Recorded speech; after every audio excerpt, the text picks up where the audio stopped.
We have a short video which we have received from Mirza Saaib, who's a lawyer. To begin with, when this was done on August 5, it felt like a physical assault on us. It felt like we had been robbed. It felt like there was whatever little modicum of space there was, some middle ground of political conversation in Kashmir had been completely abolished.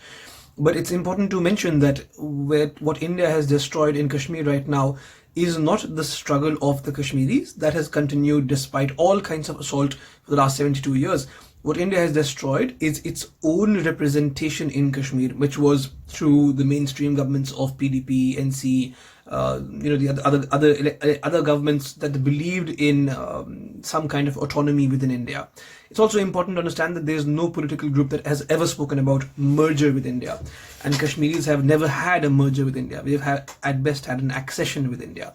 But this move on August 5 has been taken absolutely recklessly, with no consideration of what is going to happen to the Kashmiri people by this move. There's been no sensitivity shown. There has been no study. Even right now, 125 days after this was done, till now, the internet has not been turned on. There is no communication. There's a complete communication blockade. Some mobile phones, some networks are working now, but an overwhelming amount of businesses have suffered losses. In fact, the Kashmir Chamber of Commerce has estimated that there's a loss of around $1.4 billion to Kashmir in these last 125 days.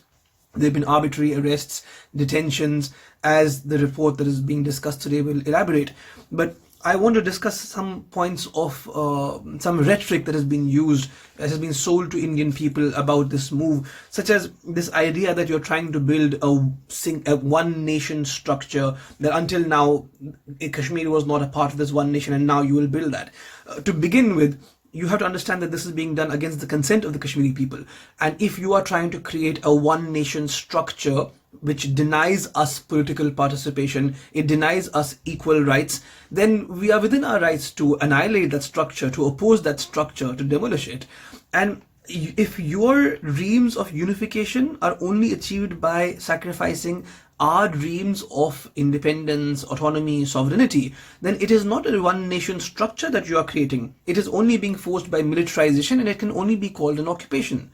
There's a lot of rhetoric that has come from Indian politicians and Indian leaders that this is a move that will cause empowerment in Kashmir, women empowerment, and they've spoken about the right to property.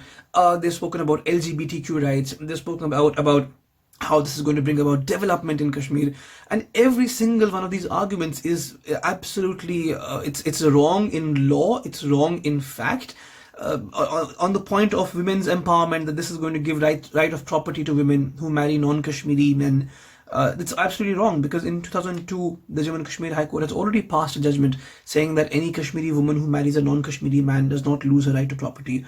On the question of LGBTQ rights, where the argument of the Indian government is that Article 370 did not allow decriminalization of homosexuality as it was done in India in 2018. Again, this is absolutely wrong, because decriminalization of homosexuality was done by the Supreme Court, and any judgment of the Supreme Court of India under Article 141 of the Constitution of India automatically is binding on all courts in India. So these leaders of India who are making these arguments have not even read the Constitution of India to make this argument that a judgment of the Supreme Court was not binding, was not applicable in Kashmir.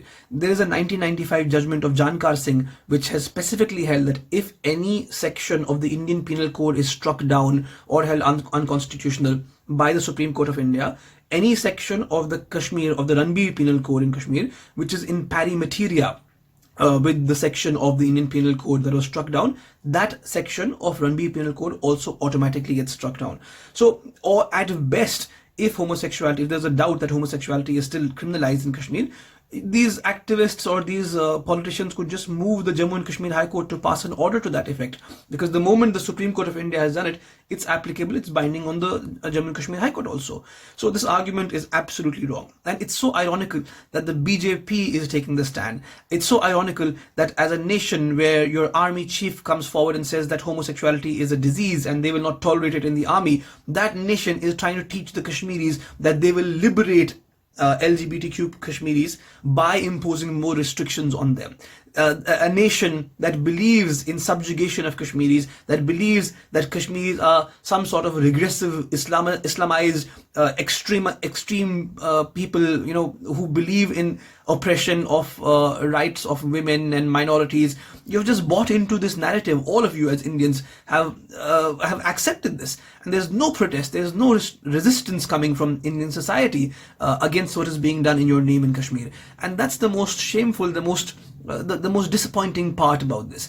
But as Kashmiris, we have spent 72 years experiencing similar disappointment from Indian society, and the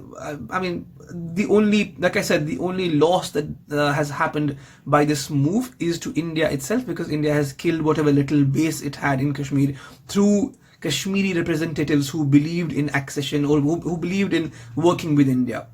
They also speak about development, and this is an absolutely colonial argument. It is as if to say that if Britain was going to develop India, it was fine to occupy, it was fine to treat Indians as second-class citizens. Development is not a substitute for freedom, and unless and until Kashmiris themselves do not want to be a part of your nation, you cannot impose this structure on us. What is happening in Kashmir right now is a recreation of the Dogra rule.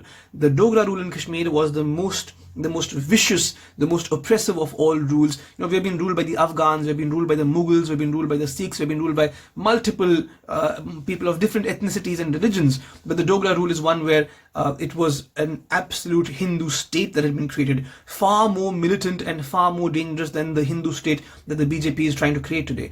And when I say a Hindu state, I mean the administration, the education, the finances, the state benefits, everything was centered, festivals even were centered around the Hindu identity.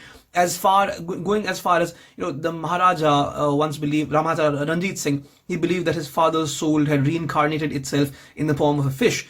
And despite the fact that at that time there was food shortage in Kashmir, he banned fishing in the state because he believed his father's soul was in a fish. So, and the kind of taxes that were levied on Muslim peasants, the working class of this state, 75% of our produce was supposed to be given to the ruler, and on that 25% remaining percent, the 25% that was remaining with us, we would pay property tax, water tax, fishing tax, marriage tax. Every single kind of fleecing that could be possible was done, and we were dehumanized as an entity. We had no right to property, we had no right to bear arms, we had no right to education, we had no equal opportunity in jobs. And that is what this Modi government is trying to recreate today. And it is shameful that the people of India are sitting by thinking that the rhetoric that has been given to them by the government of India is acceptable, and it is not. The suffering of the Kashmiris does not even merit empathy. And this is one of the successes of the well-oiled machinery of rhetoric, that if anyone in the world, any Indian would even come to know of what we have suffered and what we have endured, the least we would expect is some kind of empathy. But your rhetoric and the fact that Indians have bought into this rhetoric has robbed us of even deserving that little empathy. And that's one of the most disappointing parts of what has happened right now. But apart from that, just if I could talk about the factual scenario, there is still a communication ban. There's the internet has been cut down because the state wants no information to come out about what's happening. The state does not want any kind of dissent against what they have done. And it's a complete travesty of any kind of justice, any kind of basic human rights in Kashmir. Cancer patients are not able to get their chemotherapy done. People who require dialysis are not able to get their treatment done. Medicines are in short supply. Schools are absolutely shut. People are being tortured. Children as young as 9 have been detained. The Supreme Court's own committee has found that at least 144 minors have been detained. In every way, the kind of wounds that have been inflicted upon us through this move, the kind of wounds on us upon us as a society, they are not going away anytime soon. And the Kashmiri people will not forget what has happened to them, and nor will they forget this deafening silence from India.